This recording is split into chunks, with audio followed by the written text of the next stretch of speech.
সম্মানিত মসজিদের মুসাল্লিবৃন্দ, আজকের খুতবার বিষয়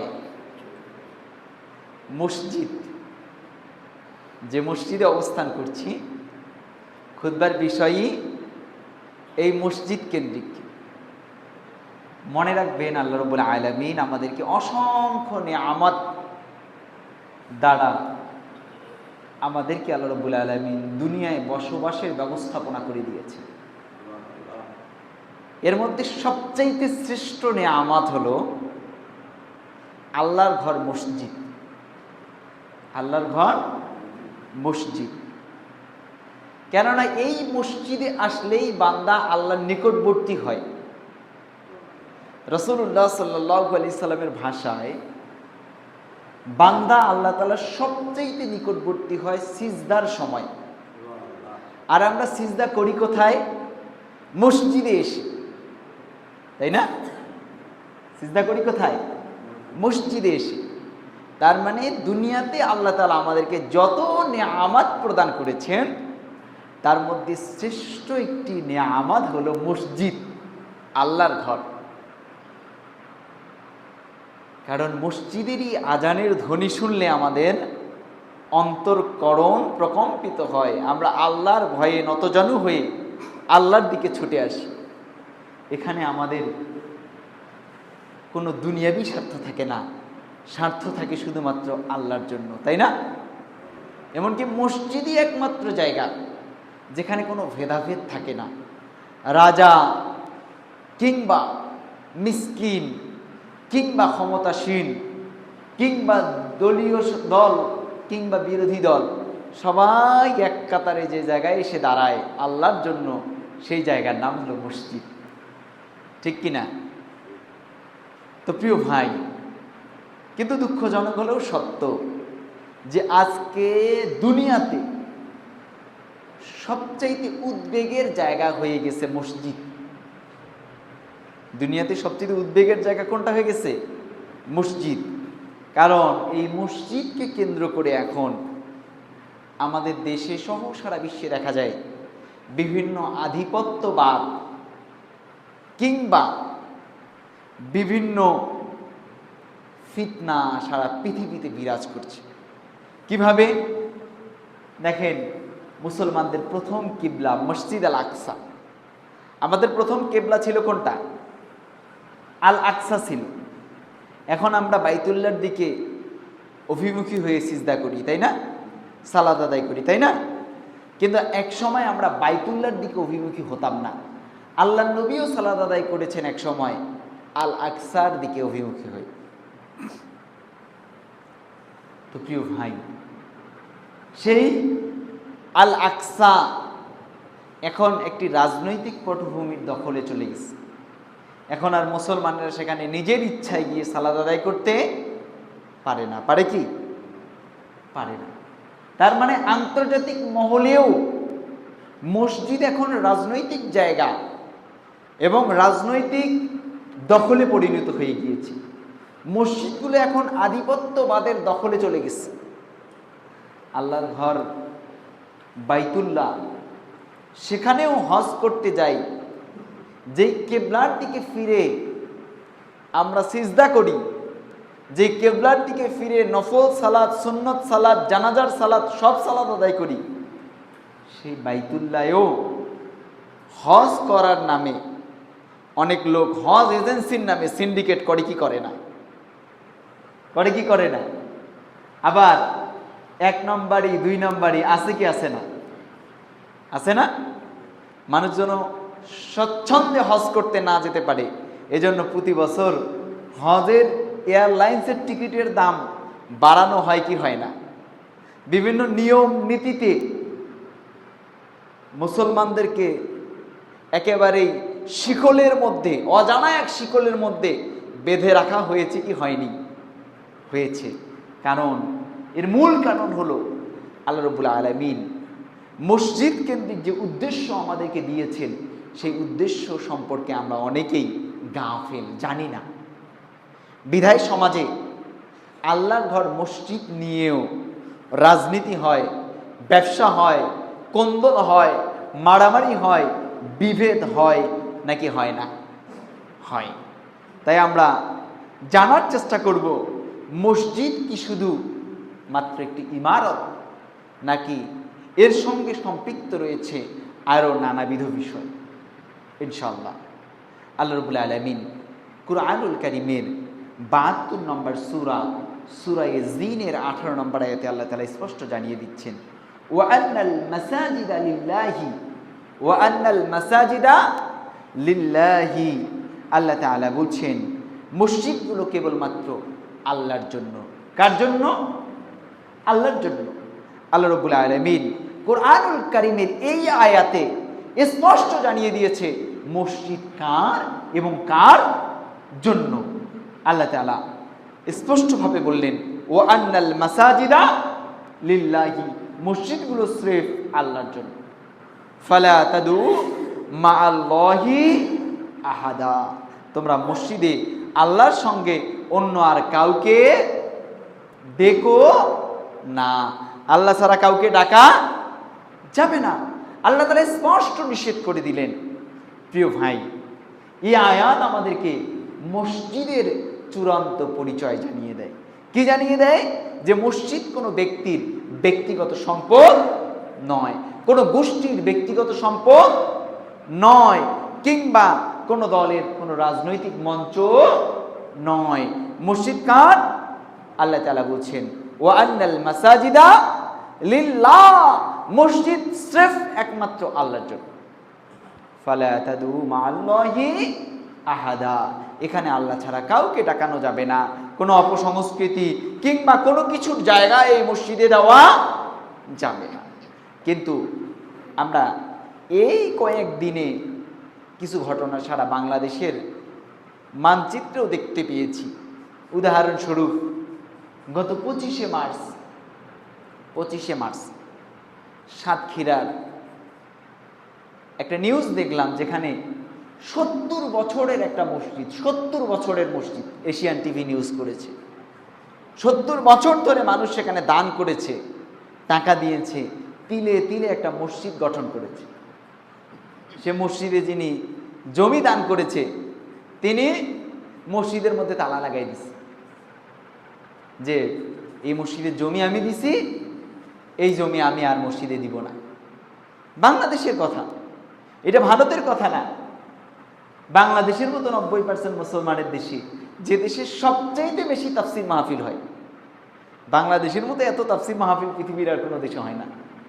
সে দেশে সাতক্ষীরার মতো জায়গায় 70 বছরের একটা মসজিদকে তালা লাগাই দিচ্ছে।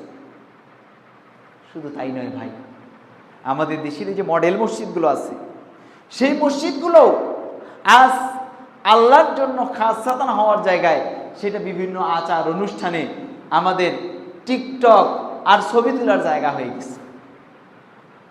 কি দেখেন নাই? ছেলে মেয়েরা পহেলা বৈশাখের নামে, ঈদের নামে বেপর্দা ফাহেসা পোশাক পরে মসজিদের বারান্দায় দাঁড়িয়ে টিকটক করে। আবার এই তো গত 14ই এপ্রিল, এই 2-3 দিন আগের কথা, পাবনার সরকারি কলেজ এডওয়ার্ড কলেজে রুচি কর্তৃক আয়োজিত বৈশাখী কনসার্টে দেখলাম যে মসজিদের ছাদের ওপর বসে দর্শকরা গান শুনতেছে এবং মসজিদের ছাদের ওপর বসে বসে নৃত্য পরিবেশন করতেছে।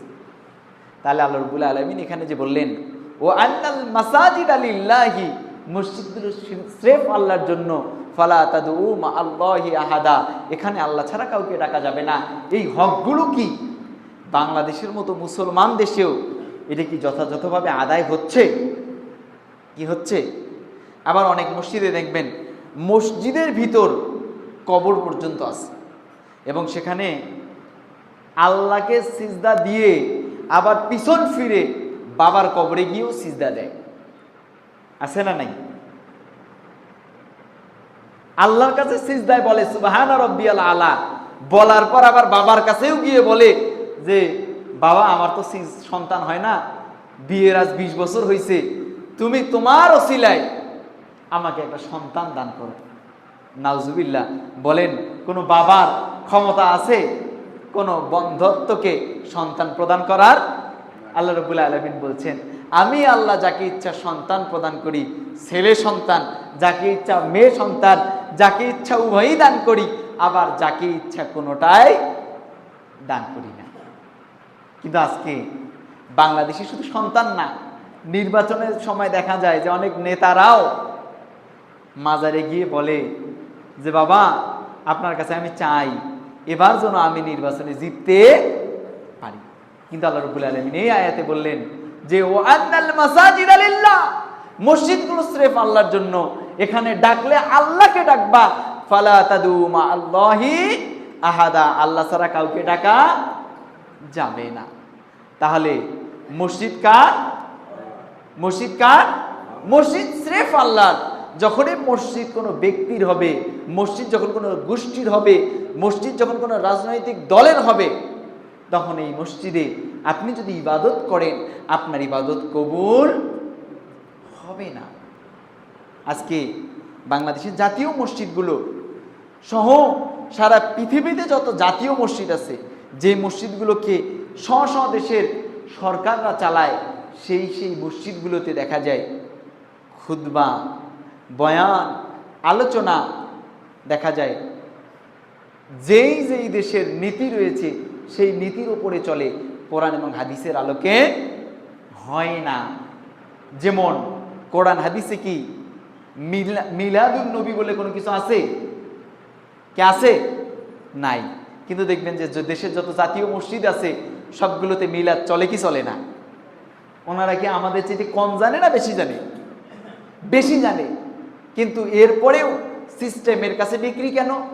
কারণ জাতীয় মসজিদে চাকরি টিকে রাখার জন্য হলেও আমাকে প্রচলিত নীতির কাছে বিক্রি হতে হবে। তাহলে যে সমস্ত মসজিদ কর্তৃপক্ষের কাছে বিক্রি হয়ে গেছে, দেশের রাষ্ট্রনায়কের কাছে বিক্রি হয়ে গেছে, কিংবা প্রচলিত নীতি, সিস্টেম, কালচারের কাছে বিক্রি হয়ে গেছে, কোরআনের এই আয়াত বলছে সেই মসজিদে সালাত আদায় করলে সালাত বৈধ হবে না। বিষয়টি কি স্পষ্ট? এবার আল্লাহ রাব্বুল আলামিন আমাদেরকে আরো গভীরভাবে জানিয়ে দিচ্ছেন কোরআনুল কারীমের 9 নম্বর সূরা সূরাতুত তাওবা এর 18 নম্বর আয়াত, যে মসজিদ তুমি আবাদ করতে পারো, মসজিদ তুমি পরিচালনা করতে পারো, কিন্তু তোমার মধ্যে কিছু গুণ থাকতে হবে। তুমি চাইলে তোমার মধ্যে এই গুণগুলো নাই আর তুমি মসজিদ আবাদ করবা, তোমাকে আবাদ করার সুযোগ দেওয়া হবে না। আর যদি সুযোগ পেয়েও যায় তাহলে উদ্দেশ্য ব্যাহত হয়ে যাবে। মনে করেন কোনো বিশ্ববিদ্যালয়ে শিক্ষক নিয়োগ বিজ্ঞপ্তি দেওয়া হয়েছে, কোথায়? বিশ্ববিদ্যালয়ে। কিন্তু যারা অ্যাপ্লিকেশন করেছে তেনারা কেউ পড়ালেখাই করেনি। কি করে নাই? যেনারা চাকরি নিতে চাচ্ছে, যেনারা আবেদন করছে, তেনারা কেউ কি করে নাই? পড়ালেখাই করে নাই। বলেন তো বিশ্ববিদ্যালয়ের শিক্ষক হিসেবে তাদেরকে নিয়োগ দেওয়া যাবে? যদি নিয়োগ দেওয়া হয় তাহলে কি জাতি গঠন হবে নাকি জাতি ধ্বংস হবে? কোনটা বলেন? জাতি গঠনের জায়গায় জাতি ধ্বংস হয়ে যাবে। আল্লাহ রাব্বুল আলামিন এইরকম আল্লাহ রাব্বুল আলামিন জানিয়ে দিচ্ছে যে ঘর তো আমি আল্লাহ, এই ঘর কারা আবাদ করবে, কারা পরিচর্যা করবে, কারা দেখাশোনা করবে, কারা দেখভাল করবে, আল্লাহ তাআলা তাদের গুণের কথা বলতেছেন। আল্লাহ তাআলা বলছেন ইন্নামা ইয়া'মুরু মাসাজিদাল্লাহি মান আমানা বিল্লাহি ওয়াল ইয়াউমিল আখির, নিশ্চয়ই আল্লাহর ঘর মসজিদগুলো তারাই আবাদ করবে যারা আল্লাহ এবং বিচার দিবসে বিশ্বাস স্থাপন করে।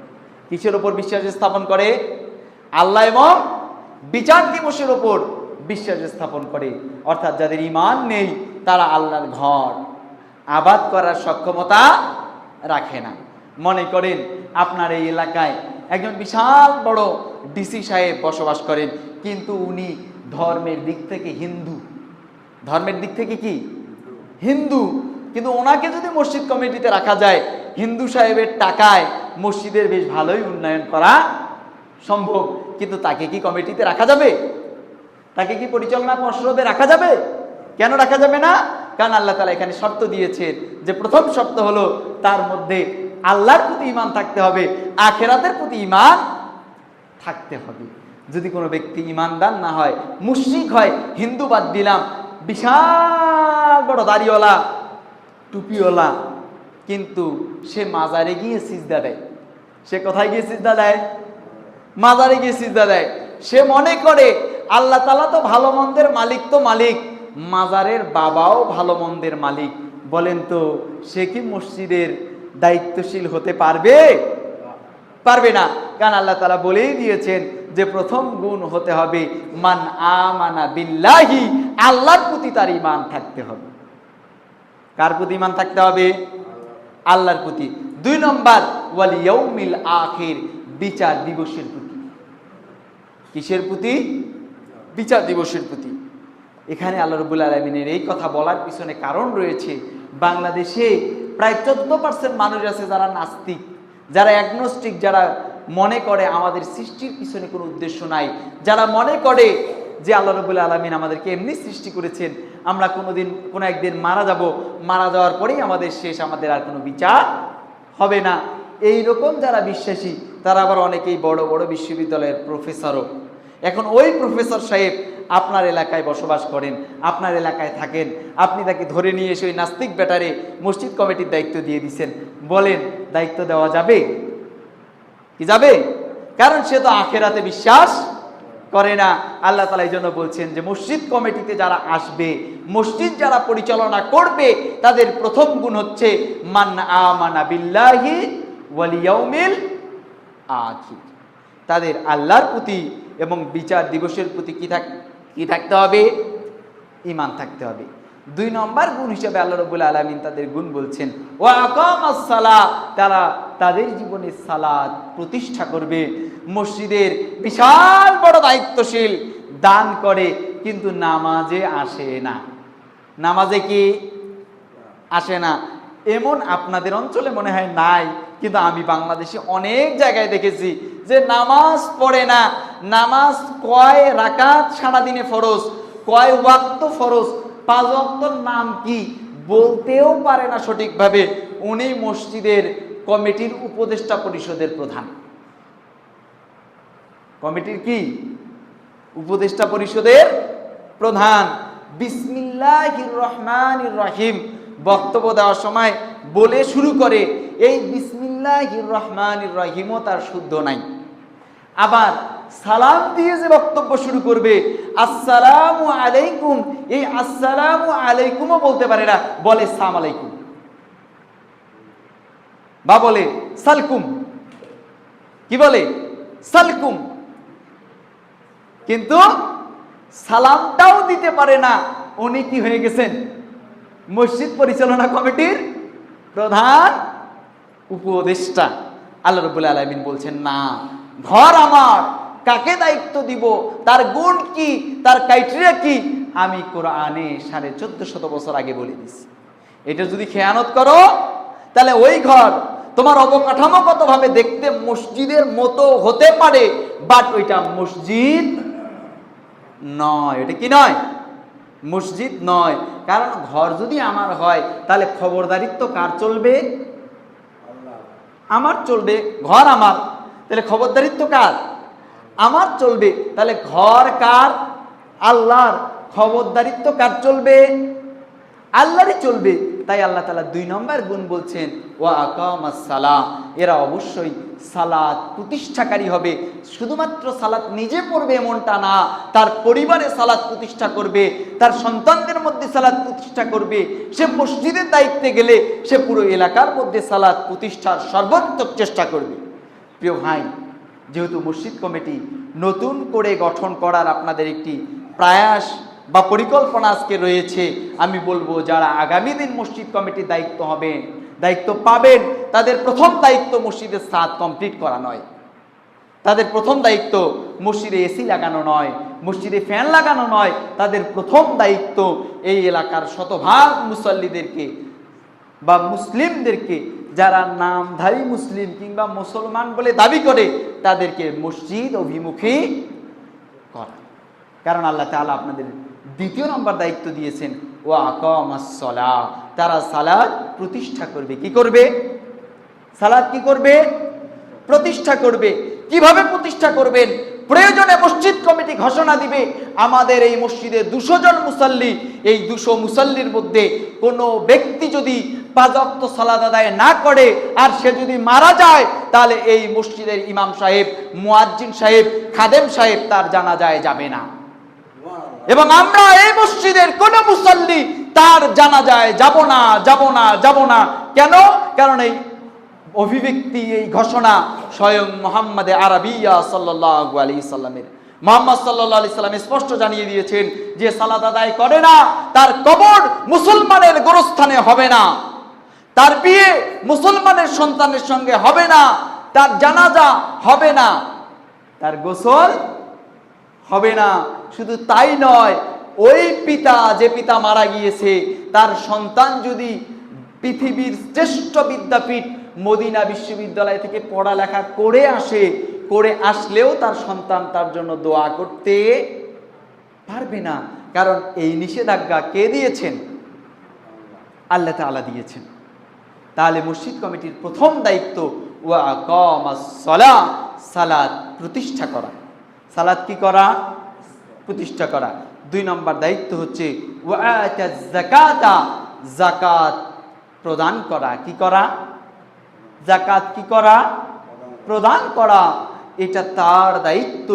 যাকাত বলেন তো এটি সুন্নাহ নাকি ফরজ? যাকাত হচ্ছে ফরজ। যদি কেউ ফরজ কোনো ইবাদত অস্বীকার করে, হ্যাঁ তার উপর যাকাত ফরজ হয়নি, তার জন্য যাকাত দেওয়া গুরুত্বপূর্ণ নয়। কিন্তু যাকাতের নিসাব পরিমাণ সম্পদ, অ্যাসেট আল্লাহ রাব্বুল আলামিন আমাকে দিয়েছে, কিন্তু আমি তার যাকাত বের করি না, তাহলে প্রিয় ভাই, আপনি আর কাউকে ধোঁকা দিলেন না, আপনি নিজেকেই নিজে ধোঁকা দিলেন। কারণ দুনিয়ার এই সম্পদ আপনি চলে যাওয়ার পর আপনার সন্তান ভোগ করবে, আপনার পরবর্তী আহার ভোগ করবে, কিন্তু আপনি মরে যাওয়ার পর যে আযাব ভোগ করবেন, এর প্রিয় অংশ কি তারা ভোগ করবে? কিছুটা হলেও কি তারা ভোগ করবে? করবে না। তাহলে শুধুমাত্র দায়িত্বের জন্য নয়, বরং নিজের আখিরাতকে বাঁচানোর জন্য হলেও আমাদের উচিত আল্লাহ রাব্বুল আলামিনের ফরজ বিধান যাকাত এটা যথাযথভাবে প্রদান করা। কেননা যে মানুষের হকের ব্যাপারে সচেতন নয়, সে কখনো মসজিদের হক আদায় করতে পারবে না। কারণ যাকাত দেওয়া এটা কি আপনার দায়িত্ব শুধু নয়, এটা আপনার উপর অর্পিত আল্লাহ রাব্বুল আলামিনের বিধান। আপনার এই সম্পদের মধ্যে আরো 10 জন মিসকিন, অভাবী, দরিদ্র, হতভাগাদের অধিকার রয়েছে। কি রয়েছে? অধিকার। এটা তার হক, এটা তাকে ফিরিয়ে দিতে হবে। কি বুঝতে পেরেছেন? আল্লাহ রাব্বুল আলামিন সর্বশেষ দায়িত্ব তার দিচ্ছে যে যারা মসজিদ পরিচালনা করবে তাদের সর্বশেষ গুণ হচ্ছে ওয়ালাম ইয়াখশা ইল্লাল্লাহ, তারা আল্লাহ ছাড়া কাউকে ভয় করবে না। দুনিয়ার কোনো রক্তচক্ষুকে তারা ভয় পাবে না। আপনি চাই ইমাম হন, চাই খতিব হন, চাই মসজিদের কমিটি হন, আপনার দায়িত্ব, আপনি যদি আল্লাহর ঘর মসজিদের কোনো একটা দায়িত্বে অবস্থান করেন, তাহলে আপনি আল্লাহ ছাড়া কাউকে ভয় করবেন না। কাকে ছাড়া কাউকে ভয় করবেন না? আল্লাহ ছাড়া কাউকে ভয় করবেন না। যদি এই কাজগুলো করতে পারেন, আল্লাহ তাআলা আপনার ব্যাপারে স্বয়ং বিশ্বজগতের অধিপতি, বিশ্বজগতের মালিক রব্বুল আলামিন ঘোষণা দিচ্ছেন।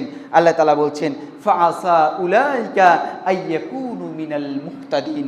আল্লাহ তাআলা বলছেন তারাই হবে সঠিক প্রাপ্ত এবং হেদায়েত প্রাপ্তদের অন্তর্ভুক্ত। বলেন সুবহানাল্লাহ।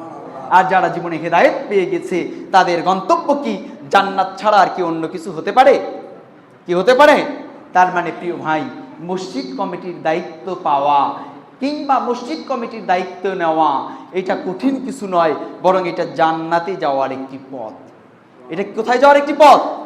জান্নাতে যাওয়ার একটি পথ। কিন্তু অবশ্যই এই পথের পথিক যারা, তাদের একটি বৈশিষ্ট্য থাকতে হবে। শুরুতে বলেছিলাম যে মনে করেন একটি বিশ্ববিদ্যালয়ে শিক্ষক নিয়োগ দেওয়া হবে, কিন্তু এই শিক্ষকদের যে গুণ দেওয়া আছে সেই গুণ আমার মধ্যে নাই। আমি অ্যাপ্লিকেশন করেছি, আমার কি চাকরি হবে? আর যদি আমার চাকরি হয়ে যায় কোনো লবিংয়ের মাধ্যমে, তাহলে আমার দ্বারা জাতি গঠন হবে নাকি জাতি ধ্বংস হবে? বলেন কি হবে? জাতি কি হয়ে যাবে? ধ্বংস হয়ে যাবে। কারণ কোনো না জানা মানুষ বিশ্ববিদ্যালয়ের ক্লাস নিতে পারে না। সহজ উদাহরণ, এই যে কোরআনুল কারীম, এটা কেউ যদি পড়তে না পারে, এখন তারে যদি দেওয়া হয় এই কোরআন, তাহলে ও সারাদিন এই কোরআন নিয়ে ঘুরবে, কিন্তু এর একটা আয়াতের তর্জমা করতে পারবে? একটা শব্দ পড়তে পারবে কি পারবে? কোনো এক অজানা মানুষ, আজ থেকে যে মানুষটা 20 বছর আগে মারা গেছে, সে তো অ্যান্ড্রয়েড ফোন চিনে না, চিনে? এখন তারে আপনি একটা অ্যান্ড্রয়েড ফোন তো বাদই দিলাম, সবচেয়ে আপডেট ফোন আইফোন 17 প্রো সিরিজের একটা ফোন তারে দিয়ে দিচ্ছেন, দিয়ে বলছেন বাবা তুমি তো জীবনে ফোন ব্যবহার করো নাই, এই আইফোন 17 প্রো তোমার হাতে দিলাম, তুমি এটা চালাও, মজা নাও, এটা দেখো, এটা তোমার গিফট দিয়ে দিলাম। বলেন তো তার বাপের ক্ষমতা আছে এটারে অন কিংবা অফ করার? চালানো তো বাদ, অন অফ করার ক্ষমতা আছে? নাই। কেন নাই? কারণ সে এই সম্পর্কে জানে না। তাই প্রিয় ভাই, মসজিদে শুধুমাত্র দায়িত্ব নিলে হবে না, আমাদেরকে এটা জানতে হবে। যদি না জানি তাহলে জানার পরিবেশ গঠন করতে হবে। জানার কি গঠন করতে হবে? পরিবেশ গঠন করতে হবে। আমাদের দেশে এটার কালচার নাই। মালয়েশিয়ায় যান, আমি এর আগেও বলেছিলাম যে সেখানে যারা বিয়ে করবে 6 মাস পরে কিংবা 3 মাস পরে তারা মসজিদের ইমাম সাহেবের কাছে একটা কোর্স করে, এবং মসজিদে যারা এক্সপার্ট তাদের কাছে একটা কোর্স করে যে বিবাহের পরে দায়িত্ব কি কি, এবং বিয়ের পর আবার 6 মাস এই কোর্সে ইনভলভ থাকে। এই কোর্সে তারা শিখে যে পরিবারে পারিবারিক জীবনযাপন করতে গিয়ে কোন কোন সমস্যার সম্মুখীন হয়েছে সে, এটা সমাধান কি হবে। কিন্তু আমাদের দেশে নামাজটা পড়বে কেমনে, সিজদাটা দিবে কেমনে, রুকুটা করবে কেমনে, কেরাতটা পড়বে কেমনে, এইটারও কোর্স হয় না, এটাও শিখে না। 2 বছর এই মসজিদে আছি, কোনো মুসাল্লি আমার বলে নাই যে হুজুর আপনার সামনে একটু সূরা ফাতিহাটা তেলাওয়াত করি, দেখেন তো আমার সূরা ফাতিহাটা তেলাওয়াত সহি আছে না নাই। কেউ বলেনি আল্লাহর রাস্তে। তাহলে বলেন আমাদের দ্বারা মসজিদের উন্নয়ন ছাড়া এর মধ্যে আধ্যাত্মিক কোনো ডেভেলপমেন্ট হবে?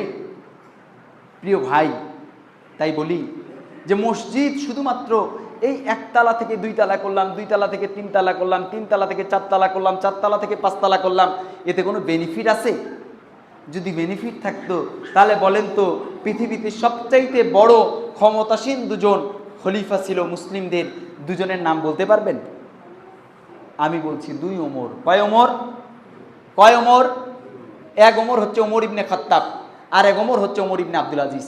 এই 2 জনের জামানায় এত বেশি বাইতুল মালে সম্পদ পড়েছিল যে সম্পদ তারা রাখতে না পেরে, সম্পদ যেখানে উটের পায়খানা ফেলে, আমরা কি বলি ভিড়া বলি, তাই না? ভিড়া বলেন তো, দেখে ভিড়া বলেন, যেখানে গরুর পায়খানা ফেলেন, ময়লা ফেলেন বাড়ির, এটাকে আপনারা ভিড়া বলেন?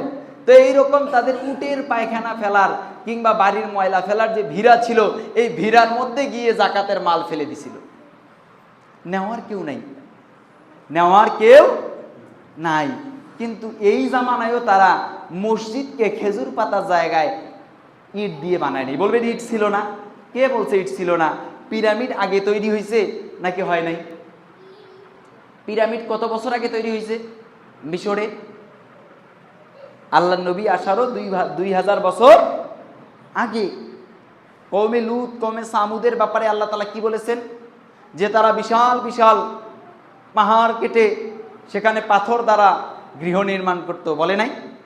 আল্লাহ কোরআনে বলেছেন। তার মানে যদি এটা কওমে লুত, কওমে সামুদ করতে পারে, তাহলে আরবরা করতে পারে নাই? পারতো। তার একটি প্রমাণ, আল্লাহ রসুল একজন সাহাবী একটি ঘর অট্টালিকা নির্মাণ করেছিল। আল্লাহ রসুল তার দিকে তাকালেন না, ডান দিকে ফিরলেন, আবার সে ডান দিকে আসলো, আল্লাহ রসুল বাম দিকে ফিরলেন, সে সামনে আসলো, আল্লাহ রসুল পিছনে ফিরলেন। আল্লাহ নবীর ওই সাহাবী বললেন, ইয়া রাসূলুল্লাহ, আপনি কেন আমার উপর মনক্ষুণ্ণ হয়েছেন, একবার বলুন। আল্লাহ রসুলের পাশ থেকে আরেকজন সাহাবী বললেন, তুমি যে বিশাল বড় অট্টালিকা নির্মাণ করেছো, ফেরাউনের অট্টালিকা, এটা দেখে আল্লাহ নবী বলেছেন সে কি আজীবনের জন্য দুনিয়াতে থাকতে চায়? তাই আল্লাহ নবী সাল্লাল্লাহু আলাইহি সাল্লাম তার দিক থেকে মুখ ফিরিয়ে নিচ্ছেন। তো সাহাবী যদি অট্টালিকা নির্মাণ করতে পারে, তাহলে তারা কি সেই সময় মসজিদ নির্মাণ করতে পারতো না? কি পারতো না? কিন্তু মসজিদ খেজুর পাতার জায়গায় কনভার্ট করলেন না কেন? অন্য কিছুতে কনভার্ট করলেন না কেন? তারা তো চাইলে স্বর্ণ দিয়েও বানাতে পারতেন। আর আল্লাহ তাআলাও আল্লাহ নবীর ব্যাপারে কথা বলেছেন যে ইয়া রাসূলুল্লাহ, আপনি যদি বলেন, আপনি যদি একবার বলেন যে হে আল্লাহ, ওই যে উহুদ পাহাড় রয়েছে, এটাকে স্বর্ণের পাহাড়ে রূপান্তরিত করে দেন, তাহলে আমি সেটাকে স্বর্ণের পাহাড়ে রূপান্তরিত করে দিতাম। আপনি চাননি তাই আমি করে দেইনি। তাই প্রিয় ভাই, মসজিদ চাকচিক্যপূর্ণ করা এটা মসজিদ কমিটির প্রধান দায়িত্ব নয়, বরং আল্লাহ তাআলা যেই 4টি দায়িত্ব দিলেন, 1 নম্বর দায়িত্ব আল্লাহর প্রতি এবং বিচার দিবসের প্রতি ঈমান আনা। কিসের প্রতি ঈমান আনা? আল্লাহর প্রতি এবং বিচার দিবসের প্রতি ঈমান আনা। 2 নম্বর দায়িত্ব দিলেন আল্লাহ তাআলা ওয়া আকামাস সালাহ, তারা সালাত প্রতিষ্ঠা করবে।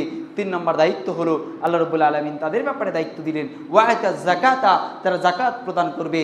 4 নম্বর দায়িত্ব দিলেন আল্লাহ রাব্বুল আলামিন যে ওয়ালাম ইয়াখশা ইল্লাল্লাহ, তারা আল্লাহ ছাড়া আর কাউকে ভয় করবে না। এই দায়িত্বগুলো করতে পারি, যদি পালন করতে পারি, তাহলে আমাদের লস না লাভ? লাভ।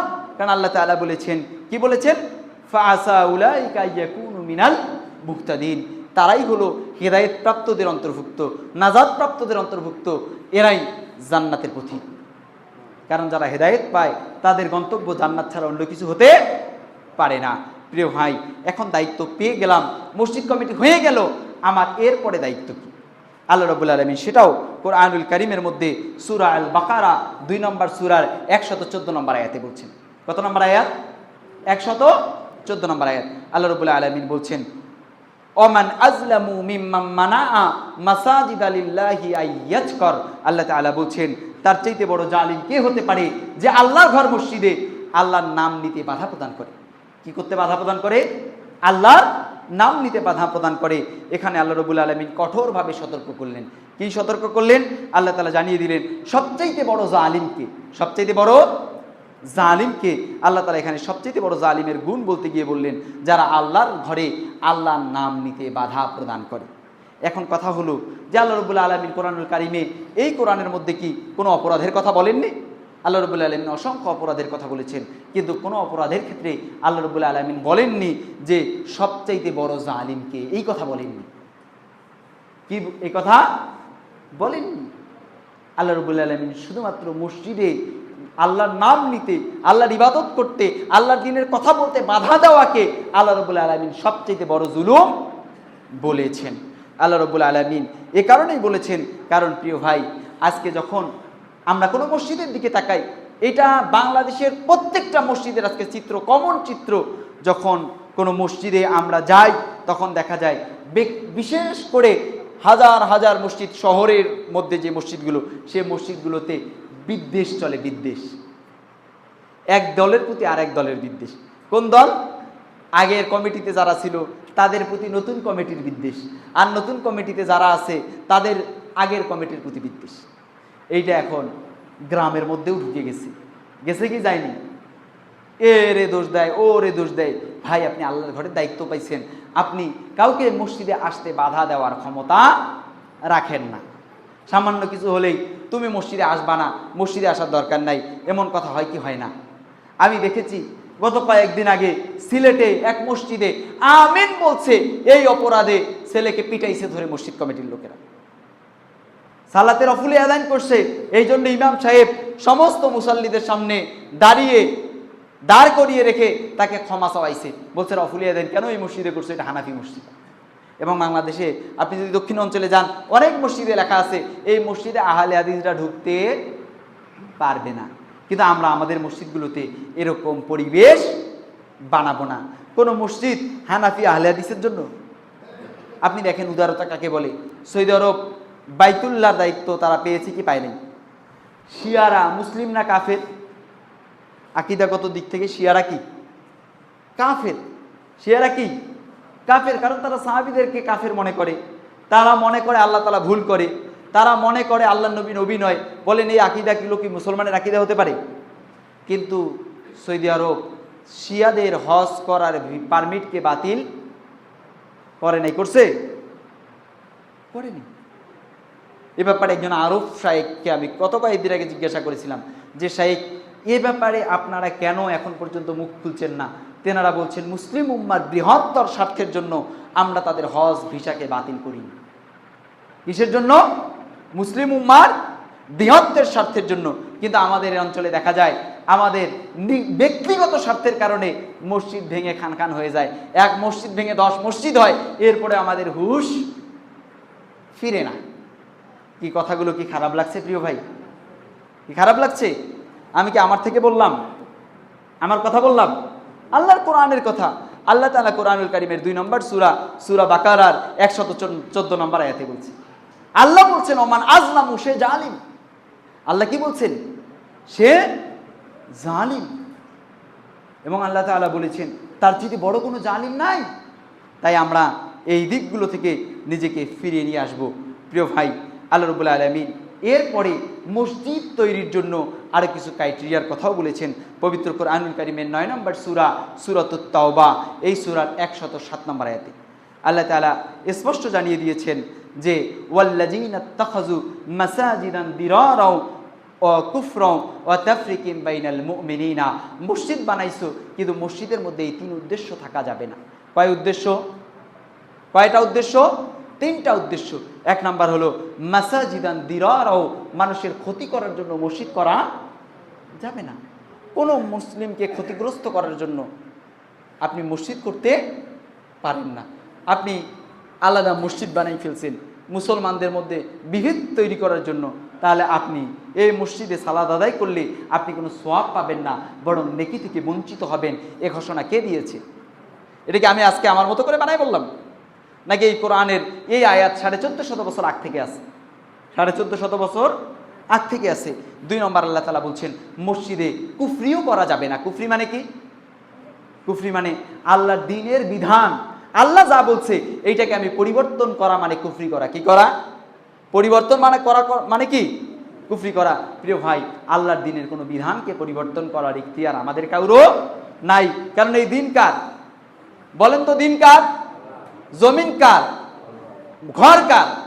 তাহলে সবই যদি আল্লাহর হয়, আমিও আল্লাহর, আমি আপনি কি শয়তানের? আমরাও আল্লাহর। তাহলে আল্লাহর গোলাম, আল্লাহর ঘর, আল্লাহর দিন, আল্লাহর বিধান পরিবর্তন করতে পারে? বউ আপনার, খাওয়ান আপনি, টাকা দেন আপনি, কসমেটিক্স কিনে দেন আপনি, কিন্তু আপনার বউ আপনার সঙ্গে কোনো প্রকার সম্পর্ক রাখে না, সম্পর্ক রাখে পরপুরুষের সঙ্গে। বলেন তো এই বউকে আপনি সংসারে রাখবেন? কি রাখবেন? ঠিক অনুরূপ যে বান্দা আল্লাহর বান্দা বলে দাবি করে কিন্তু আল্লাহর হুকুম মানে না, আল্লাহর বিধান মানে না, আল্লাহর ঘরে গিয়ে নিজের খবরদারি প্রতিষ্ঠা করার চেষ্টা করে, সেও আল্লাহর ঘর আবাদ করার